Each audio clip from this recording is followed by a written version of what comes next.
Gardening में सबसे बड़ी गलती यहीं पर हो जाती है कि पहले से ही रिपोर्ट किए हुए या फिर जो पौधा गमले में है उसको खाद देने के तरीके में। तो आज हम इसी तरीके को ठीक से जानेंगे कि किस तरीके से गमले को खाद देना है, खाद दे सकते हैं। पॉटिंग सॉइल बनाने को तो उसमें रिपोर्टिंग के टाइम मिक्स कर देते हैं, लेकिन 1 महीने बाद, 2 महीने बाद उसको फिर से खाद की ज़रूरत पड़ती है। उसकी वो न्यूट्रिशन खत्म हो जाते हैं, तो उसको खाद देना किस तरीके से है? तो इस तरीके से देना है, देखिए 1-1 इंच की साइड से, जड़ों के बीच नहीं, पॉट के किनारे को चिपक के मिट्टी को निकालना है। मुझे और कोई चीज़ नहीं मिली, तो ये एक्स्ट्रा मिला था, तो इसी से मैं ये निकाल रही हूँ। लेकिन मैं पूरा ध्यान दे रही हूँ कि जड़ों को नुकसान ना हो। ये मिट्टी बहुत हार्ड हो चुकी है, बहुत दिनों से बदली नहीं गई है, इसलिए इतनी मेहनत लग रही है। जो आप सॉइल बनाओगे उसमें सैंड, खाद और मिट्टी मिलाकर डाल दोगे तो सख्त नहीं होगी। अगर मिट्टी सख्त भी हो गई है तो आप उसमें 1 चुटकी 1 लीटर में फ्यूरिक एसिड मिलाकर उसको दे देंगे तो वो मिट्टी ढीली हो जाएगी। तो इस पॉट में मिट्टी बहुत सख्त हो गई, इसलिए इसमें इतना टाइम लग रहा है। धीरे धीरे मैं देखो ये पूरा निकाल रही हूँ, इसकी मिट्टी पूरी निकाल दी है, ताकि रूट्स को ऑक्सीजन भी मिलना ज़रूरी होता है। तो इस तरीके से हमें मिट्टी इसके साइड की पूरी निकाल दिए है। थोड़ी दूर तक मैं निकाली हूँ क्योंकि ये मिट्टी बहुत दिनों से चेंज नहीं हुई है, बहुत सख्त हो गई थी। और इस पौधे को कैसे भी करके बचाना है। ये है मोगरा जैस्मिन का पौधा है, तो इसलिए इसको मैं ज़रा ज़्यादा निकाल रही हूँ। आप रिपोर्टिंग किए हुए पॉट को आप 2 महीने बाद खाद दे रहे हो तो आपको आसानी से वो निकल जाएगी मिट्टी। ये निकल नहीं रही है, बहुत सख्त हो गई थी, इसलिए इस पे मुझे ज़्यादा मेहनत करनी पड़ी है। बस इसी तरीके से आपको वहाँ से मिट्टी निकालनी है, साइड से, किनारों से निकालनी है, 1-1 इंच तक निकालनी है। और उसमें फिर आपके पास जो भी हो खाद, वर्मी कंपोस्ट, काऊ डंग कंपोस्ट या फिर पत्तों से बनी हुई खाद जो भी हो, या फिर आप इसमें नीम खली देना चाहते हो, फॉल ये नमक जो होता है सॉल्ट, एप्सम सॉल्ट देना चाहते हो वो भी इस तरीके से देना है और उसको ऊपर से कवर कर देना है। ये है उगाव का वर्मी कंपोस्ट जो मैं मंगाई थी। जो उगाव के प्रोडक्ट अच्छे होते हैं, ये कोई पेड प्रमोशन नहीं है, बस मैं यूज कर रही थी तो बस ऐसे ही आपको बता दी। तो ये वर्मी कंपोस्ट है जो मैं दे रही हूँ। इस गमले के हिसाब से 1.5 से 2 मुट्ठी इसको काफी हो जाएगा। गमले के हिसाब से आप दे देना, गमला छोटा बड़ा जैसा हो आपके पास। ये गमला 12-12 इंच का है, 12 बाय 12 का है, तो उसको 2 मुट्ठी में दे रही हूँ। और पौधा भी बड़ा है इसलिए इसको खाद उतनी चाहिए, तो मैं इस तरीके से दे दूंगी। और ऊपर से जो मिट्टी निकाली थी हम लोगों ने वही ऊपर से कवर कर देंगे। खाद को खुला नहीं रखना है, नहीं तो धूप की वजह से उसके न्यूट्रिशन सारे खत्म हो जाएंगे।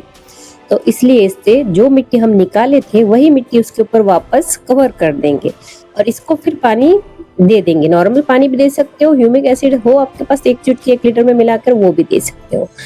और इससे ग्रोथ भी आपको अच्छी खासी देखने को मिलेगी, फ्लावर बहुत आएंगे, बर्ड्स भी नए नए बनेंगे और पौधा हेल्दी बना रहेगा। इसी तरीके से हम और भी पौधों में खाद देंगे जिनमें हम बहुत दिनों से 6-6 महीनों से खाद नहीं दी हुई है।